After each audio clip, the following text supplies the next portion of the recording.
So, the thing as Christians is we have to be careful what we say. Now, I wanted to go into a little bit about myself as a Christian, as this is my first video in this kind of series or about this topic in general.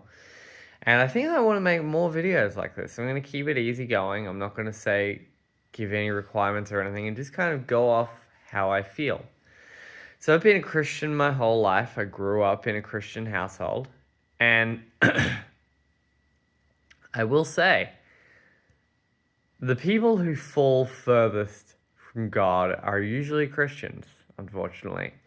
The ones who become atheists or who really aren't a warm, not a warm, but aren't a hot Christian anymore and are very, very cold are the ones that grew up in Christian households. Now, for me, I will say it's really been a battle for me. I was born into a Christian household. My whole family is Christian, or at least believes in God, believes that God exists. Both my parents weren't born into Christian households. They came to Christ themselves when they were married. And for me, it's been a very hot and cold journey. Now, for most of my life, it's been very, very cold. Yes, I've believed in Jesus and believed in God for most of my life. There have been points where I've really fallen out of favor and love of God. And it's really important for me to, particularly now, ever since what's been going on a month or less than a month ago. So it's really important for me to get back good with God and to try and really kind of spread his truth, I would say. So as a Christian, you can expect to be persecuted for your beliefs. You'll go into work and you will slightly bring up the mention of Christianity or anything. And immediately you're forcing your views on other people. Or you're insane, or you're crazy for believing that anything happens after you die. Yet other topics can be discussed freely in the workplace and in social elements. I'm not going to say what they are, but they are sinful topics, let me put it that way. They are topics that are very prevalent nowadays, that aren't smiled upon as a Christian, put it that way. Yet, if you mention Christ or being a believer, you're a crazy person. You're insane. That's not good enough. And we can see from less than a month ago, Charlie Kirk got killed for his beliefs, for speaking about Christ, for legitimately talking about Christ right before he got killed. Now, he preached on a lot of things. He not preached, but talked about a lot of things. He talked about abortion. He talked about gay marriage. He was very much a louder with Crowder kind of guy, Stephen Crowder guy, where he would go out and say, change my mind. This is what we're going to discuss today. And discuss all different topics. Now, as a Christian himself, he got killed for his beliefs. His kids lost their father. His wife lost her husband. And that's the risk we take as Christians, particularly in this day and age. And it's only going to get worse and worse and worse because the Bible says it's only going to get worse and worse and worse. Now, a lot of people believe that, hey, I'm just going to choose to ignore that. I'm just going to live my life. I'm not going to be political. Now, that's fine. But politics come into everyday life. And if you ignore politics, unfortunately, you're not a very good Christian. Now, that's not to say, hey, Trump's Jesus and, follow Trump for the rest of his life. What I'm saying is what's going on in the UK at the moment with digital ID and having the ability to work. A lot of people think that's the mark of the beast. And we need to know about what's going on in the world to know the signs about the Bible.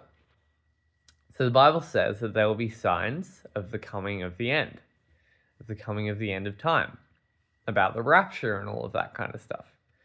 So it's important that we keep an eye on what's going on in the world. Now, I'm kind of jumping around a little bit here. But my point is, as a Christian, you need to know what's going on. You need to have your finger on the pulse, per se. But that's not to say, hey, you need to follow every little detail and be paranoid and, obsessed with what's going on. No. For me, I would say this video is all about what it's like being a Christian nowadays. You're going to be persecuted. Most people will hate you for what you believe. Most people will think you are the most judgmental and ignorant person out there. But that's not Jesus. Jesus loved everybody. He hung out with the worst people of the time. And that's not to say, hey, we condone everything. We condone murder. We condone, immorality. We condone everything. No. We have to hang out with the worst of the worst people to teach them. Not the worst of the worst, but, to teach them, to teach right from wrong. That is God's purpose for us. That we need to teach unbelievers about Christ's good news. That he's the one who will save us. If we just hang out with Christians, we're not bettering anybody. We need to teach those who don't believe. And that's, again, not saying, hey, everybody who doesn't believe is the worst person. No, I'm just saying. So, yes, as a Christian, you have to draw your line. You have to fight and believe what you believe. And fight for it. If I die for Christianity, if it's between my life and Christ, I'll die for Christ. It is what it is.